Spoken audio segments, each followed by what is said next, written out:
There, I wanted to jump into your subsequent work. We got to talk about that some. So it took you a while, but in '96, I think you came out with your first One Lover Silhouette, right? So what took so long? And tell me about the experience of putting together a record like that. Well, first of all, I've been on the road since I was a kid. And so I was actually relieved that it was kind of over now, that I can, just settle down. I remember my wife, Louisa, looking at me going, you're going to choke because you're eating so fast. Like, yeah, that's right. Leonard Smith, Leonard's a big guy, come on, man. The bus is waiting. And me and Mauricio, we're still there trying to finish our breakfast. So you get used to eating fast, walking fast, and fast.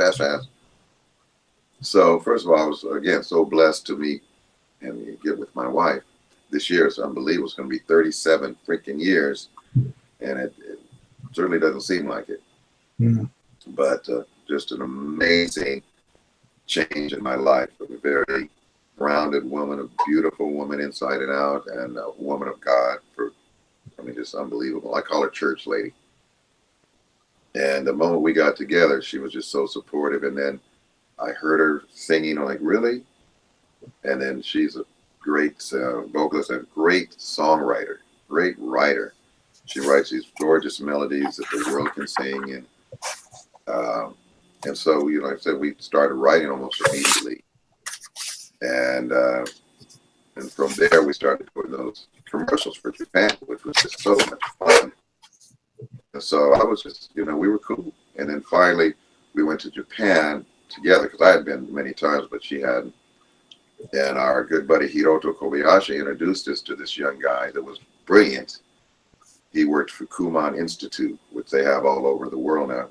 Mr. Kumon himself took Louisa and I and Toru to a fugu restaurant. You know what that is, right? I've heard of it. What was it again? Blowfish. And if it's not prepared properly, you poisonous. Die. Yeah. You die. It was unbelievable. And but it was such a small portion that the president of our record company, who was under Mr. Kuman, he didn't care about eating. As soon as we left there, and it was $2,400 for the four of us. We went, and Mr. Kuman went his way, and Toru, Luis, and I went to a famous little ramen noodle place on the corner in Osaka, and ate our faces off. Finished eating. I was finished when we left that place. But anyway, Mr. Kuman, he passed away, but he has these higher things of learning for people, for kids. And Toru Hashimoto worked for him, and his job was supposed to extend for 3 years or 4 years, something. But he was so brilliant, he completed everything, and his mission was done in only 2 years. So Mr. Kuman asked him, what do you really want to do? And he said, I'd like to open a record company. So he did. And so we're in Japan, and Hiroto introduced us to him. And I gave him a cassette that had a few tunes on it that Luis and I had done. He was like, beautiful. And so we had a deal, and he said, there's one thing, just make sure you feature your wife on at least one song, like my wife. Well, I think we can do that. Let's exclude her. And so we did that, and he was gorgeous. He gave us a real nice budget, didn't get his nose all still, do this and do that. He said, just make sure you feature your wife on at least one song. So we did it, and Al played on it. I let Ralph and Marcel East write a tune, Enchanted. Ralph and I wrote Between Seven and Earth, featured Ronnie Laws. It was Stephen did most of the drums. Ralph played on his song, 2 songs. But that was 1992. So then, took a while to get here. Huh? Took a while to get to these. Actually, it never really did get here, because we got this company that turned out to be some crooked crooks. And one of my sisters in Denver had called me and said, somebody's selling your album in Australia or somewhere $36. I'm like, really? Man, but what was funny about that though is that I did a remake because the Japanese president of the company invited us after we finished to come back to Japan and promote the album. And he said, well, we're going to do this little tour. It was just me and Louisa, me with keyboards and a DAT tape. And Louisa sang the 2 songs she sang. And he's like, it'd be great if you did a couple of Earth, Wind and Fire songs. So 2 days we killed it. Fantasy and Let's Groove. Let's Groove was me and Ronnie. And then the company over here, like in '96, that'd be great. The only problem is that we got to deal with the sampling. I said, excuse me? I said, no, Uncle Larry does not sample. Larry is the sample. Well, what about Maurice and Philip Paul? I said, no. All those vocals is Louisa and Carl Carwell, our other buddy that Philip and I grew up with in Denver. Another singing mofo. And they're like, get out. I said, no, that's all them. And it was just funny to me. It's like, the only problem we're going to have is dealing with the sampling. No, there's no sampling. So that was '96.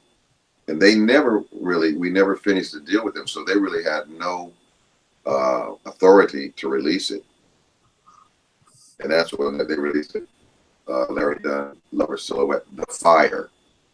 That was all illegal crap. And I talked to a couple of my great attorneys. They were like, you know what? All we would do is just put a cease and desist, and they'll just, you know how it goes. They'll just move it somewhere else, and you're wasting $2,500 retainer. I said, okay, good, just leave it alone. Mm-hmm. And then so did that, and people really took to it. Great, Phil Upchurch, just great musicians. And then time passed. We were still doing commercials, and then finally Into the Journey. Yeah, which that one I have here. There you go. Louisa writing, producing, singing. Stephen Dunn, my kid brother, did most of the drum work, but we were so blessed. Ricky Lawson, before he passed, had played on it. B. Lloyd Taylor, before he passed, because we worked on it 7 years. Then I got Stanley Clark, Ronnie Laws, Hubert Laws, James Ingram, Manyango from Stevie's band, Paulinho da Costa. Oh my God. Let me kiss myself. No. I said Foley, from Miles Band. I told her we got enough people on there to make a Tarzan movie. You got a great supporting cast, man. I mean, who could ask for better?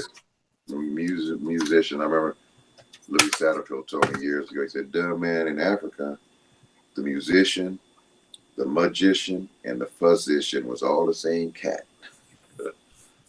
So yeah, that was a lot of fun, and myself, I was surprised how well it came out. Stevie Wonder actually called me and Louisa and let us know how much he loved my rendition of Reasons, and then actually came out on Louisa's birthday a couple of years ago. We were performing in the Waterfront and got on stage and sang his version of Happy Birthday to her, and everybody was in shock. How many years ago was that? God, I think it was like 4 years or 5 years ago. Yeah, he's absolutely one of my mentors. When I was like 12 years old, listening to my Sharia Moore, I didn't have no girlfriend, but it made you want a girlfriend. The first record I ever got that was not, like the first one I ever got was probably like Partridge Family. But after that, the first one I ever got through my sister, who was working for Epic Records at the time, was Fulfilling This First Finale. Huge Stevie fan for life after that. When we first started talking some months back, I wasn't up on the new record, and you gave me a copy. Thanks for that. So I've listened quite a bit, and I wanted to give you a little feedback as long as we're talking here. So should I bring her in now? Might as well. How you doing today? I'm doing excellent. Mr. Goldfine. Been having a great conversation with your husband. Well, let me do a proper intro. So we're joined here by Louisa, Larry's wife of 37 years. June 14th, it will be so. Yes. Wow. 36 years. Amazing. Wow. Goes by like that, right? It goes fast. It's funny because people see her, they go, she doesn't even look 30. I said, that's because I've given her a stress-free life. She said, But then I came up with, I told a good one that all husbands should use if you have a wife like this.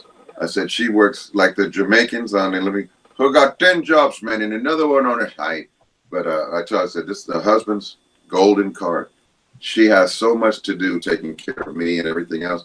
She just doesn't have time to age. Oh, isn't Now you that go downstairs, you special? tell your wife that and see what happens tonight. You wouldn't believe her age, but she said when people ask her how old she is, what do you say? Plenty ones. Plenty ones Plenty. with an S. Plenty. Plenty of ones. Okay, I like that. Another good one. How old are you? Yeah. Plenty ones. Yeah, plenty ones. That works. Yeah, that works. So anyway, yes, now we're up to. I was telling him about Lover We were Silhouette. talking And about- actually, another one of her gifts is Yeah. she also comes up with the title. She came up with Lover Silhouette, and she came up with not just Into the Journey because she said she's a fashionista and she got 10 jobs, man. She said, no, I don't want it just like the word into the journey. She said, I want like an Einstein looking font or something. So she came up with just the letter N, then the number 2, the journey. And I said, wow, you go, girl. Well, I've been enjoying listening to it, and it's got great variety and what an incredible supporting cast like we've been talking about. Just the musicianship, superb all throughout. I have a lot of favorites, but it really gets off to a great start. Feeling Free is a great start, and that's one of my favorites. Wow. I feel like you really wear your Earth, Wind, and Fire heritage on your sleeve on this one. And I don't know if that's the intention or not. I figure it is because you have a cover of Reasons on there. But I mean, listening to it, anyone who knows Earth, Wind, and Fire is going to connect the dots, even if they didn't know who did this. You know what I mean? Absolutely. Jay King from Club Nouveau, who actually works with us on a lot of levels, management, different stuff. He's like, when he first heard, he said, man, and he plays on his radio show all the time. He's like, you guys, this is Larry Dunn. And it's featuring his wife, Louise, on there. And actually, we wrote that a long time ago. It was Sheldon Reynolds, Foley, and myself. We're just in the studio, and we just threw it down. And then, but yeah, that absolutely. Then we put the horns on it, and it stinks good of Earth, Wind, and Fire. Yes. It's got good vibrations. Actually, that whole album, I was telling somebody yesterday, we gave a copy to the Emotions because when they did that gig with us last year, right? Yes. We were doing radio stations, and so we gave them a copy. And Wanda and Wanda's daughter sounds just like Wanda. She's an amazing talent, great writer as well, carrying on the legacy. And Wanda's like, man, Larry, Louisa. I mean, we didn't know Louisa sang like that. And also, Wayne Vaughn, who wrote Let's Groove, they're married, Wanda and Wayne. Hey, Wanda and Wayne. I never paid attention to that. Wanda and Wayne. And she said, yeah, he was barbecuing over the weekend and just playing the CD, and everybody saw, is that the new Earth, Wind, and Fire album? No, that's LDO. Yeah, the title track has that Let's Groove kind of feel to it. Right, absolutely. Accidentally on Purpose. Yeah. Yeah. You know what that was? Is actually, that was a song that we had submitted to the Japanese for a commercial that they did. And then, so we just took that track and made it a whole song because it was just like a 60-second little spot. So we just took it, and she came up with the other melody, and we just stretched it out and made it a whole song. I really like the Jimmy Smith like organ that you got going on. Yeah. Yeah. That's funky. Yes. I love Yeah, I it. still got my B3 out there, and she turns it into the shrine. Most people have no idea what it is because they close, right? So she's got awards and flowers, and so you don't know what the hell it is. And also the sax and flute, really cool. That was Both awesome. Ronnie, isn't that Ronnie funny? Because Laws. on what's Steven's song? Brother to Brother. Brother to Brother. My brother actually wrote that and played everything on it. The only thing that he didn't play was Hubert Laws on flute and me on the mood, but he did everything else. But ironically enough, on Into the Journey, that's Ronnie playing the flute and the sax, because I didn't know, I forgot, but Ronnie told me his first instrument was actually the flute, and Hubert was his teacher. Wow. That's amazing. But him and Hubert sound the same on the flute. I mean, They sure do. he can't go all the way like Hubert, but then again, Hubert doesn't play sax. So. Yeah. And then the version of Reasons, great keys. Love the sax on that too. Andre Yes. Delano. Yes, he's amazing. He's a one of them St. Louis boys like Charlie Parker. Twilight's kind of like an epic, in a way. I mean, it's got that jazzy feel and flow, and I really like the breaks too. I mean, it takes you places. That was Yes, this nice one. But dynamics. tell him how that happened. Hiroto. Well, it was so ironic because me and my girlfriends would go to karaoke. So I asked Larry, I said, Larry, can you just throw me a rough track of Twilight World, just a rough track, drums or whatever, chords, and I'll take it to karaoke with me on the disc. And then our Japanese friend was here with us. He said, why you want to do that? He said, why don't you just record a song for you and put it on the album? I said, I just want it for karaoke. He said, no. He said, just do the track for Larry's album. I said, okay. End of story. And you know what? Almost, I think it is 100% of every male that I've given the CD to or that we talk to. They don't get me wrong, we love it. It's all the bomb, but their favorite is Twilight World. Every man, every male, that's the favorite. And I was talking to Ralph Johnson, and he was like, no, he could not believe that I programmed those and played those all the string parts. And I did the horns, but we added real horns on top.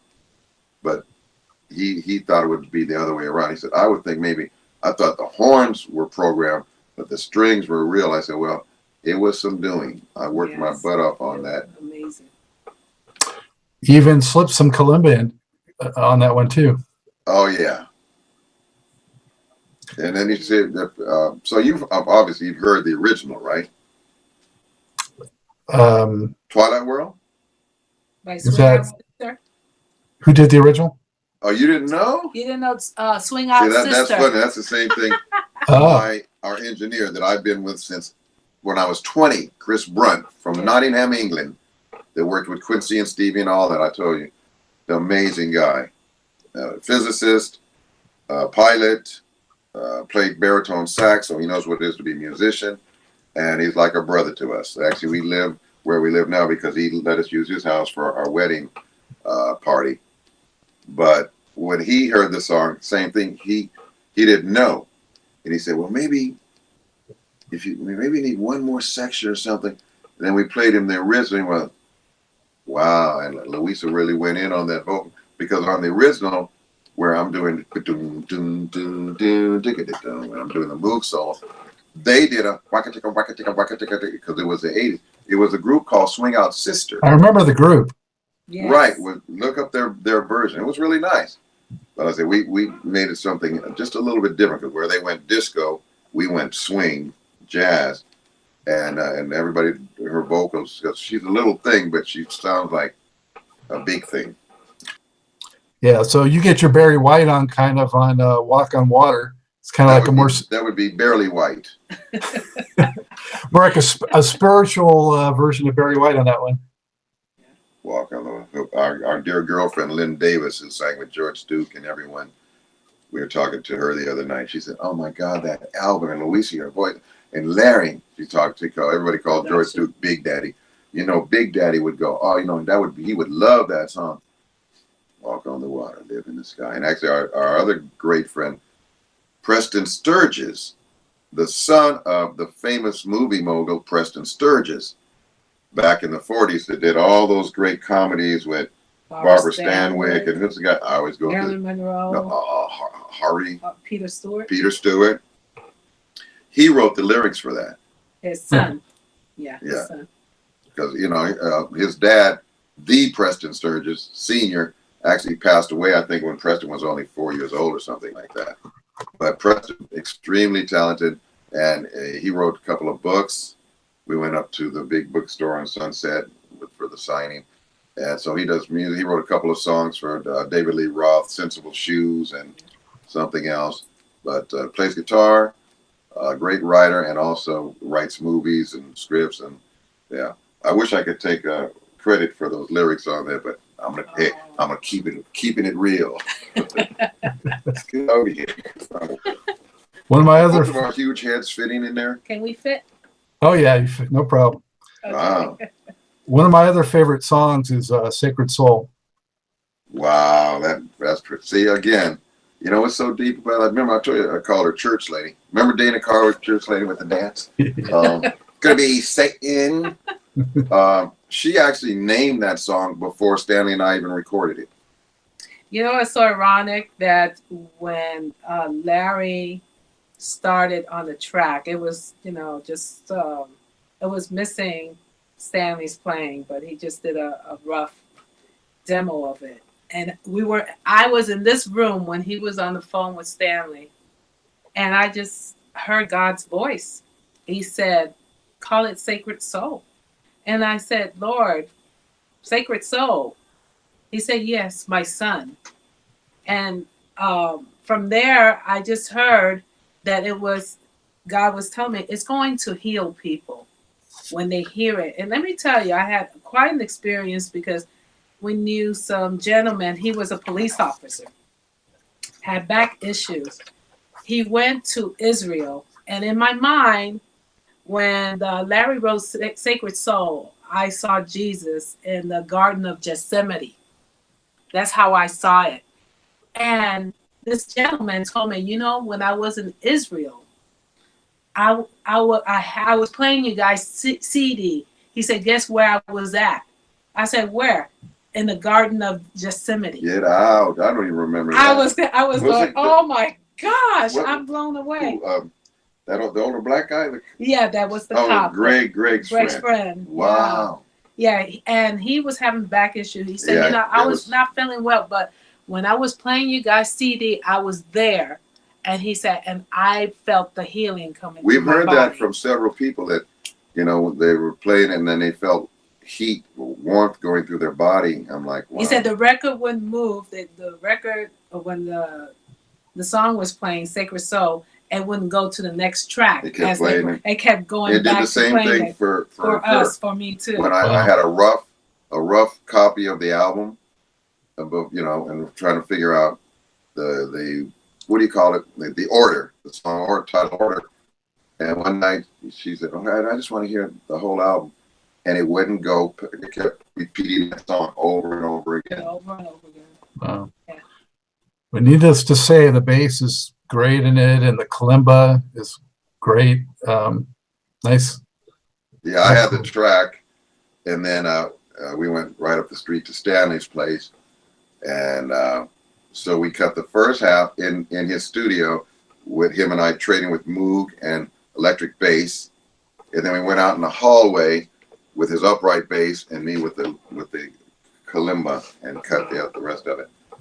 And remember, I love the end when me and Stanley and I are looking at each other, and I said, "You good?" Yeah. That was fun. Wow. Well, thank you. Yes, thank you. And Finally is a nice ballad. It's called Finally, but it's not the last track. Slow burner, kind of heard little bits, made me think of something like Be Ever Wonderful. I could feel that kind of lineage, if you will, in a way. That's funny. That was featuring B. Lloyd Taylor, and him and James Ingram grew up together. I didn't know that until I thought of James Ingram, yeah. Two peas in a pod, and his wife Debbie was here, and B. Lloyd and James were outside on the balcony, outside on the porch talking, and Debbie said, "Those two, they're like gasoline and fire." and ironically enough, they sound so much alike.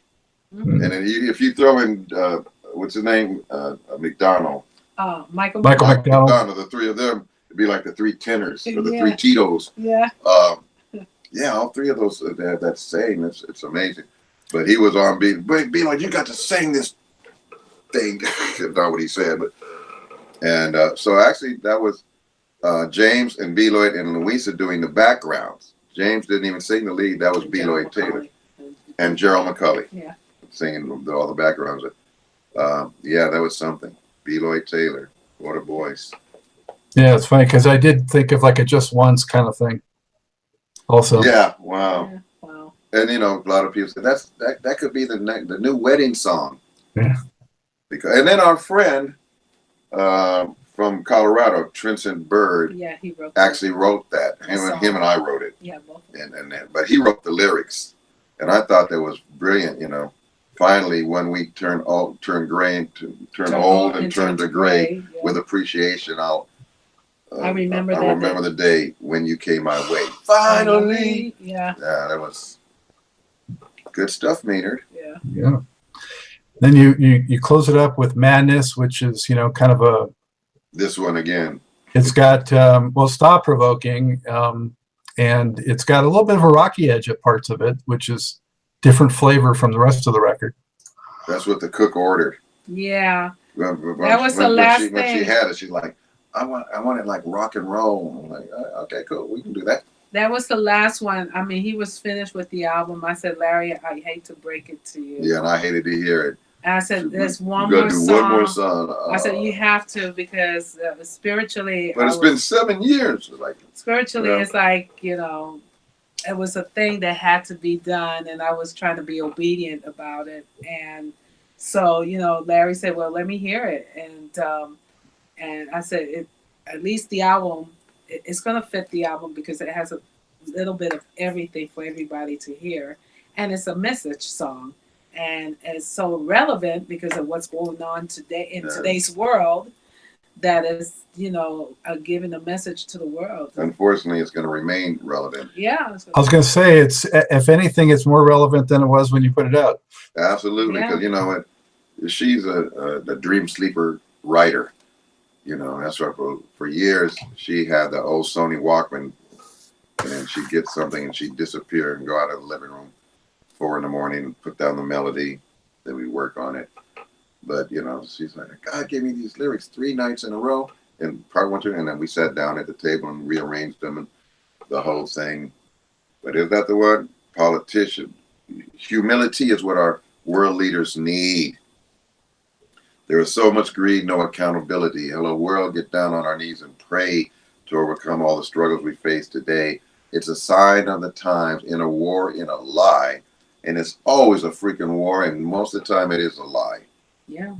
And that stuff that's going on in Syria is like, really? You know, and you go all the way back to the Holocaust, and the people were seeing that could never happen in today's modern world. Really? Now. What's going on now, we don't even know. It might be way worse than the Holocaust. Well, also, that's just a blink of an eye in time when the Holocaust absolutely. was. People don't realize 60 years ago or whatever is nothing. Right. You know, like I said, I think I told you, the first 2 years of my life was on the farm, right? I told you. With Nana, Papa, from Calabria. Alla Calabrese means hard head.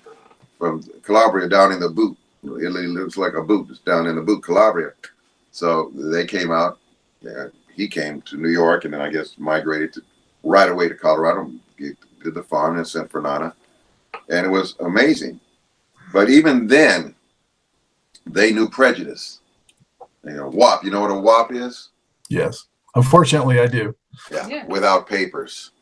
You know, for the Italians or whatever. Derogatory. Yeah. My mom told me way back then when I was a little older than, no, even back then, she said some of the surrounding farms, they were tripping. You know, they made their daughters walk all the way out of the way because they were scared that their daughter walks too many times in front of the Durandos.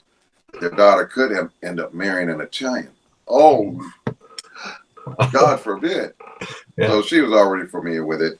But like I said, ironically enough, when they bought the house and we moved to suburbia Denver in the neighborhood, it was gorgeous. We had dark-skinned black people. We had light-skinned black people. We had Asians. We had white people. We had Spanish. Like a utopia, Larry. Yeah, exactly. Right. The lady across the street where I took the piano lessons, it was so great, but it seems like we are unevolving. Yeah. Everybody, people are so angry and so full of hate now. It's just crazy, and that's why we wrote, and we really put that under the microscope when we said, "Wrong is right, right is wrong.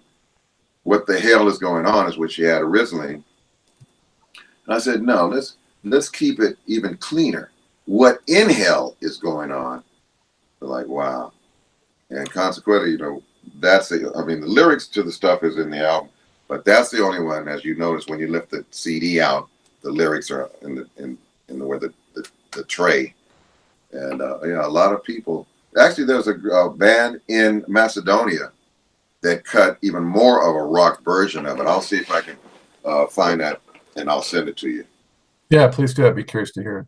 Yeah. Yeah, they did a good job. Yeah. But yeah, so you did your homework. Yes. Hey, I would say the only upside of all that kind of madness is that it's inspiration for artists to create great works that speak some sense of it all and try to make for a better future. So we wrapped up the new record, Into the Journey, and I wanted to throw out there, as long as Louise is here with us, what is something about Larry that we might not know or might surprise us?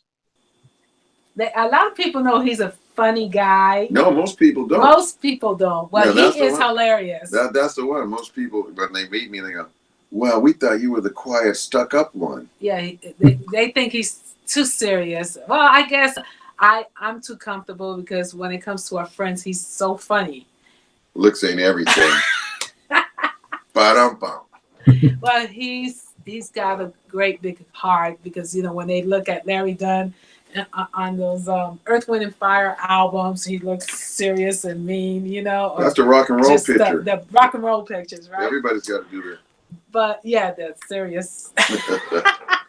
The gangster lean. But he is he's a beautiful spirit. He's got a big heart. Hey, keep talking. I need some music. Go ahead. He got a big heart. He gives. He's a giver, and he's always. I love the fact that he loves God. He always put God first in everything that he does. So, and he's a fun guy. So him and I, we always do everything together, and I support him in everything that he does. When we're not doing stuff that together, and everything that he does on his own, I'm there to support him, and he does the same for me. And he'll do it for anybody. That's what I love about him. Not anybody. Okay. Just select most people and animals. Yeah, most people and animals. How did you guys meet? Pardon? How did you guys meet? How did we meet? You know what's so ironic? We're talking about the horn section, guys. It was Romley Davis, who was one of the horn section trumpet player. One of the two trumpet players. And he was buddies with one of my roommates.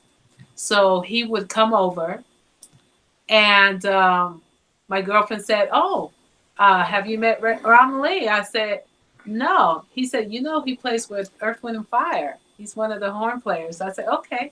So he came over one day. He said, "Would you guys be interested in doing some seamstress work?" I said, "What?"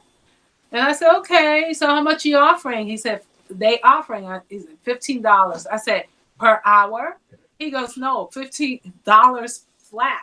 And I said, "Oh, that's so cheap." But at that time, I was a starving student. And I said, "Well, you know what? Let's go." So he took us. He said, "We'll go and you do the work." And he said, "I might introduce you to some of the guys." I was a kid then. I was about 14. We went and we did the work. And then when we were at the Earth, Wind and Fire studio, Maurice had, right, on it's called the Complex. So when we were finished with the work, then we see little by little the guys coming out from the back from recording. I believe they were recording.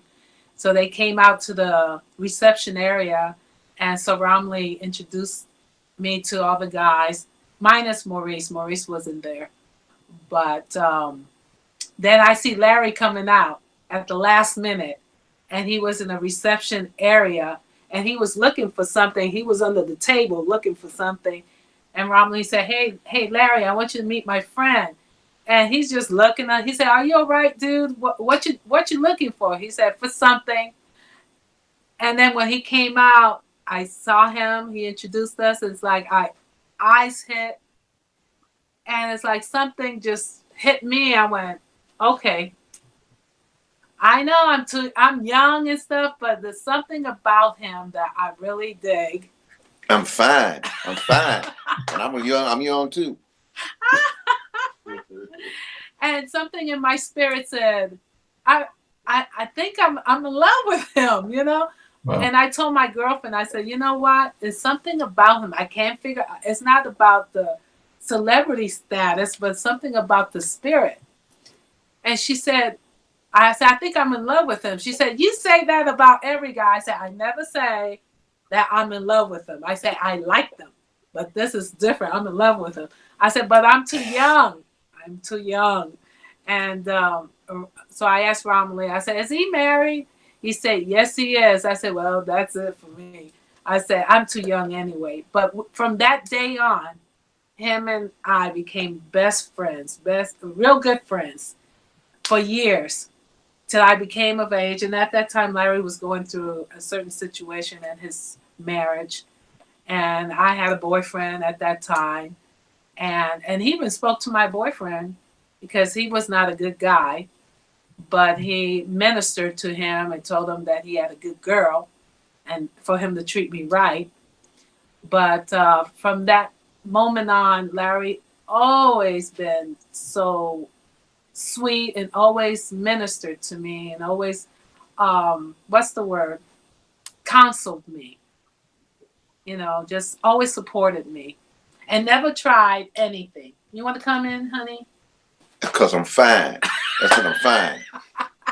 Larry is, and he was fine, and he is fine. Yes, my girlfriend. We did a radio show yesterday, talking about the women in the industry, and one of the lady, the radio host, she was funny. She said, "You know, your husband is fine." I said, "Yes, he is fine. Yeah, I know, girl. He is fine." And here I am. And here he is. Who used to say that? Don't hate me because I'm beautiful. Beautiful, yeah. Larry. Surely I jest. Oh, gosh, he's such a hammy. But Scott, he's something else. You're amazing. He does his homework, see? Yeah. So, what are you up to now? What can people expect from both of you in the near future?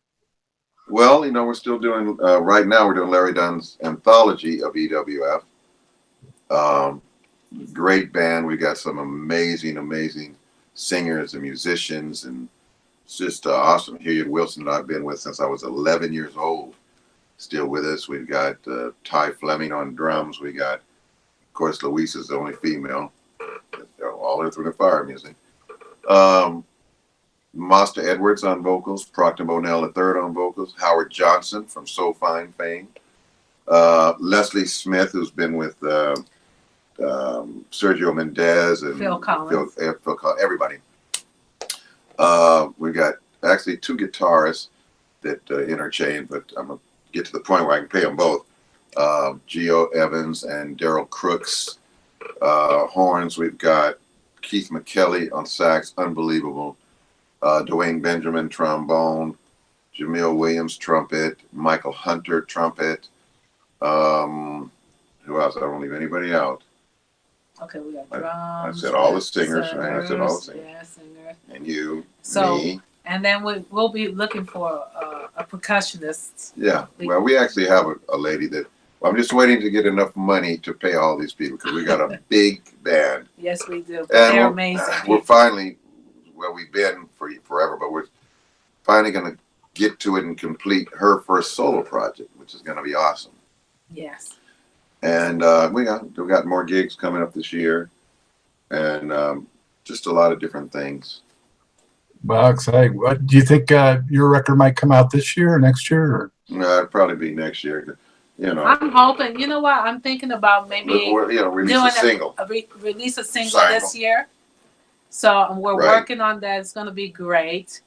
And maybe we'll do like an EP. So I'm hoping that we could just finish this before the end of the year. That we can finish. To release it for the next year. On Into the Journey, it took us 7 years. Yes. We didn't feel bad though, because Stevie took the same on his album. Yeah. And I said, he's got a little bit more money than we did. Yeah. So people say, why don't you just get favors? I said, no, I don't like to do that. I mean, you know, we could do barter system or whatever, but we like to make sure every musician that is on there gets paid. Exactly. You know, plus it's a good idea for all the people in the music industry to know you can do favors and all that different stuff, but be careful. I said 2 things I've always found in life: the best way to keep friends and family is get the business up front and out the way. That's right. And I remember seeing an interview with Jimmy and Terry years ago. I'm talking about 15, 20, maybe whatever. And they said something very wonderful. They said, look, there's 2 different components to what we're into. The music business. That's music and business. So, you know, you take care of both, and then you'll always, you know, your friends will stay your friends. You know, because, and then, like I said, even on a business tip, you think about it, if a guy plays for you for free, the new Scott Goldfine album, and you got Larry Dunn played on there for free, and then your album goes #1, group platinum all over the world, and I'm like, hey man, remember I played for free? I think I should have at least 85% of your publishing, right? You're like, hell no. So yeah, always remember that, people. Get your business up front and out the way, and that way you can maintain relationships forever. Yeah. Especially for the young budding musicians out there. Exactly. Oh, absolutely. Yeah. I don't know about you, but do you see any great bands? I mean, you can, off the top of your head, okay, Bruno Mars. Yeah, Bruno Mars is my favorite, and that's it. There's a couple of good rock bands and stuff, but overall, remember back in our day, we used to have Battle of the Bands because there was so many bands. Oh, it was crazy. It was crazy. Even if you go back and look at, you know, a chart from like, you know, what was being played on the radio back then, and every one of them is like a band that was developed, that had their own sound, that had some great songwriting. Yes. Absolutely. That's what we miss today. Before I shut it down, what is there any message that you want to get out to, you know, your fans through all the years, Larry, before we say goodbye? Yeah. Hey, Larry Dunn. I just want to say thank you all so much for your faithful support and all these years of supporting us and buying and enjoying the music. And like I say jokingly, but it's so true, if it wasn't for you people, we'd be a legend in our own room or in our own mind. And so it's 50-50. We do what we do, and thank God you all do what you do. And it's you are the ones that have made this legacy for Earth, Wind and Fire continue on. And hopefully now you stay on board, and you can go to LarryDunnMusic.com, and you can see what my lovely wife and I and the family and all of us are doing. And if we come to your town, please come out and see us. And if you want to get any of our product, you can also go to that LarryDunnMusic.com, and it's a PayPal thing. If you put a note on there for us to do it, we'll sign it for you, and it will be sent right to your doorstep. All right, and thank you so much, Mr. Goldfine. Thank you so much. Now go find your dinner. Thank you both. Thank Great to you meet so you much. also, and continued success with whatever you're doing. And thank you so much for your time and for all the contributions you've made to our musical pleasure. Thank you so much. God bless you all and your families. And your family, yes. Thank you. And blessings to all the people who are watching in. God bless. Thank you. Okay, well, with that, it's time to wrap up this edition of Truth and Rhythm.